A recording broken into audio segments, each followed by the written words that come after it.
Good morning. आज हम बात करेंगे हिंदी के सामान्य ज्ञान में व्यंजनों का वर्गीकरण। कल हमने बात करी थी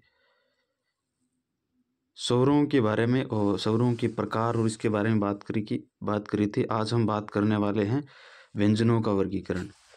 तो सबसे पहले हम बात करते हैं कि व्यंजन के प्रकार कितने होते हैं, कितने भागों में बांटा जाता है।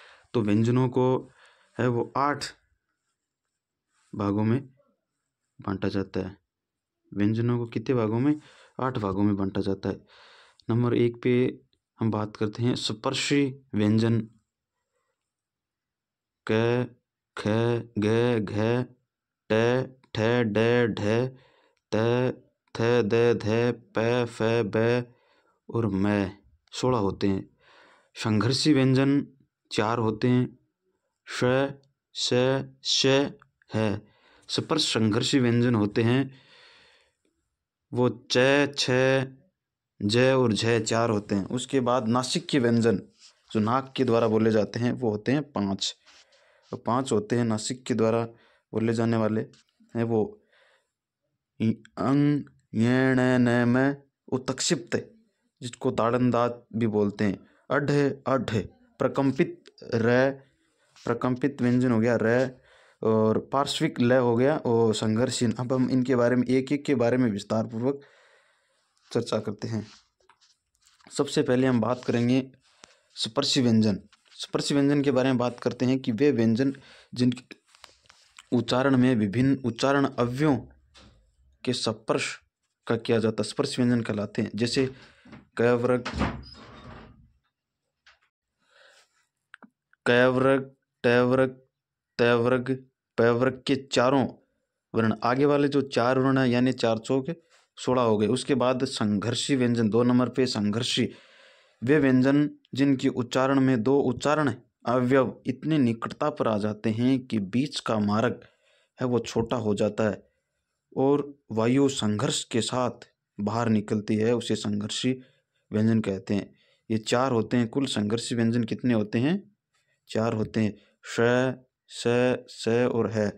उसके बाद हम बात करते हैं 3 नंबर पर हम बात करते हैं संघर्ष स्पर्श संघर्षी व्यंजन की। स्पर्श संघर्षी व्यंजन वे व्यंजन जिनके उच्चारण का समय अपेक्षाकृत अधिक होता है और उच्चारण के बाद वाला भाग संघर्ष होता है, स्पर्श संघर्षी व्यंजन कहलाते हैं। ये 4 होते हैं च, छ, ज और झ। उसके बाद 4 नंबर पर हम बात करते हैं नासिक के व्यंजन। नासिक के व्यंजन जो नाक के द्वारा बोले जाते हैं। सीधी हम बात करें कि मुख के साथ साथ नासिका से भी इसका प्रयोग यानी ध्वनि निकलती है नाक से, उसे नासिक के व्यंजन कहते हैं। इसके जो अंतिम पंचम वर्ण होते हैं ना, अंतिम वो होते हैं य, ण, न और म। 5 नंबर पर हम बात करें उत्क्षिप्त व्यंजन। इन्हें ताड़न जात भी कहते हैं। यानी उत्क्षिप्त व्यंजन का अर्थ होता है फेंका हुआ। क्या अर्थ होता है? इसका अर्थ होता है फेंका हुआ। जैसे ऐसा लगता है कि जीभ इनको फेंक रही है, जीभ इनको फेंक रही है। अब हम बात करते हैं कि ये होते कौन कौन से हैं। होते कौन कौन से? वे व्यंजन जिनके उच्चारण में जीवा ऐसा महसूस कराती है कि इन्हें फेंक रही हो, उत्क्षिप्त व्यंजन कहलाते हैं। जैसे अड्ढ और अड्ढ, अड्ढे अड्ढ, इन्हें ताड़न जात। बहुत इंपॉर्टेंट बात है कि इन्हें ताड़न जात, द्विगुण या द्विव्रष्ट वर्ण भी कहते हैं। 6 नंबर पे प्रकंपित व्यंजन वे व्यंजन जिनके उच्चारण में जीवा को 2-3 बार कंपन के साथ कंपन करना पड़ता हो, अर्थात उच्चारण से पहले कंपन करना पड़ता है, प्रकंपित व्यंजन कहलाते हैं। इसमें एक होता है र विशेष, इसे लुंठित वर्ण भी कहते हैं।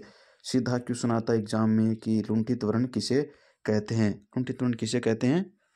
र को। उसके बाद 7 नंबर पे है पार्श्विक व्यंजन। पार्श्विक का अर्थ होता है पास होना, निकट होना। वह व्यंजन जिनके उच्चारण में जिह्वा मसूड़ों को छूती है और हवा का प्रमुख वेग जिह्वा के आसपास या अगल बगल से निकल जाता है, उसे पार्श्विक व्यंजन कहते हैं। और पार्श्विक व्यंजन है ल। 8 नंबर पे बात करते हैं संघर्षहीन व्यंजन। यानी जिनमें संघर्ष करने की जरूरत नहीं पड़ती, उन्हें संघर्षहीन व्यंजन कहते हैं। वे व्यंजन जिनके उच्चारण में जीवा को संघर्ष नहीं करना पड़ता संघर्षहीन व्यंजन कहलाते हैं। वे कौन कौन से होते हैं? यह और वह दो होते हैं। इन्हें और किस नाम से जाना जाता है कि स्वरों से मिलता जुलता योग होने के कारण इन्हें अर्ध स्वर कहते हैं, यानी पूरा स्वर नहीं है, अर्ध स्वर कहा जाता है इनको। अब हम बात करते हैं कि व्यंजनों को अलग प्रकार से यानी स्वर तंत्रियों के कंपन के आधार पर भी वर्गीकृत किया जाता है, जिन्हें दो प्रकार से, नंबर 1 घोष वर्ण, नंबर 1 घोष, नंबर 2 अघोष। अब हम बात करते हैं सबसे पहले अघोष। यानी नहीं, जिसमें नाद कंपन गूंज नहीं होती।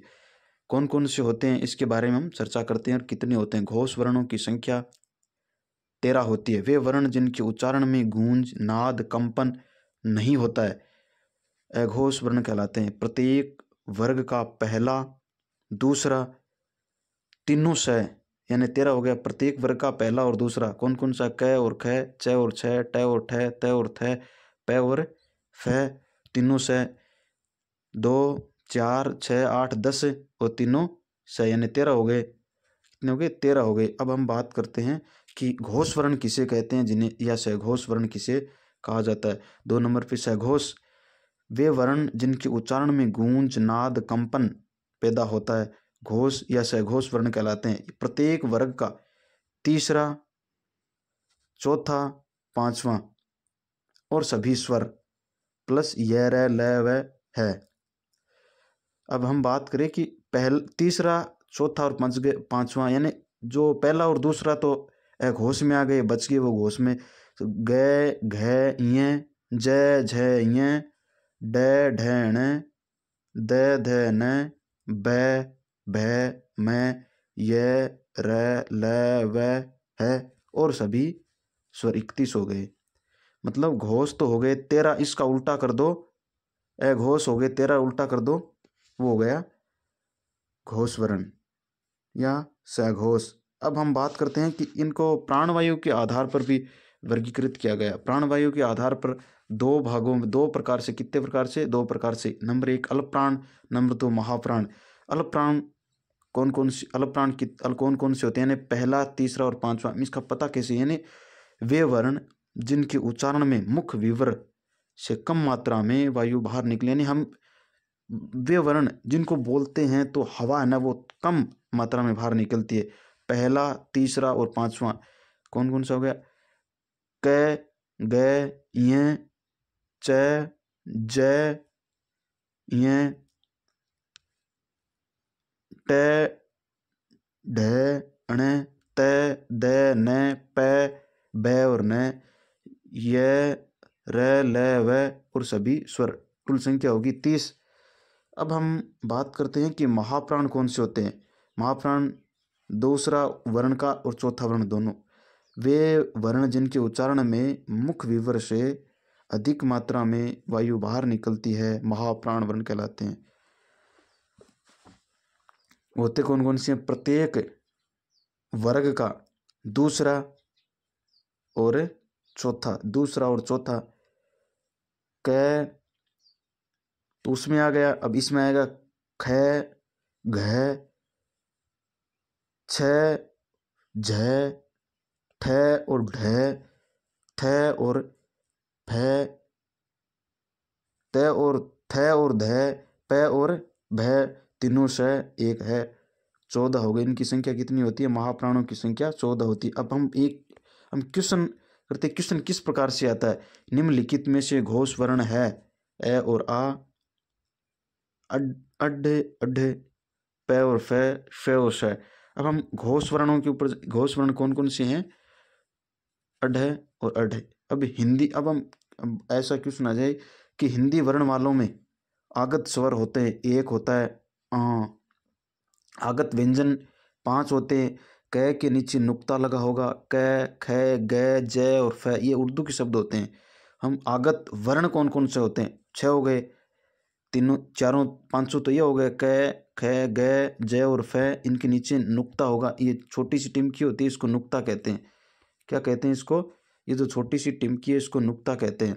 और आ हो गया ऊपर वाला, जिसको आगत स्वर कहते हैं। तो टोटल संख्या हो गई आगत वर्ण की 16। तो हम एक बार वापिस इसको रिवाइज मारते हैं जल्दी जल्दी से कि व्यंजनों का वर्गीकरण, हम व्यंजनों का वर्गीकरण करें। इसके 8 प्रकार से व्यंजन किया जाता है। स्पर्श व्यंजन होते हैं 16। कैवर्ग के कैवर्ग, टैवर्ग, थैवर्ग और पैवर्ग के प्रारंभ के चारों वर्ण स्पर्शी हो गए। संघर्षी यानी श है, और स्पर्श संघर्षी यानी जिस पे थोड़ी ज़्यादा जरूरत पड़ती है वो चार वर्ण होते हैं। जो च वाला होता है ना वो च, छ, जय और झ नासिक या नाक के द्वारा बोले जाने वाली ध्वनि यानी पंचम वर्ण होता है वो हो गई। उत्क्षिप्त जिसको ताड़नजात कहते हैं। अड और अड, प्रकंपित र और पार्श्विक ल हो गया, और संघर्षहीन यह और वह। अभी रीट में 3rd ग्रेड में क्वेश्चन आया था ये ताड़नजात, ये उत्क्षिप्त वाला। धन्यवाद। कल बात करते हैं। धन्यवाद।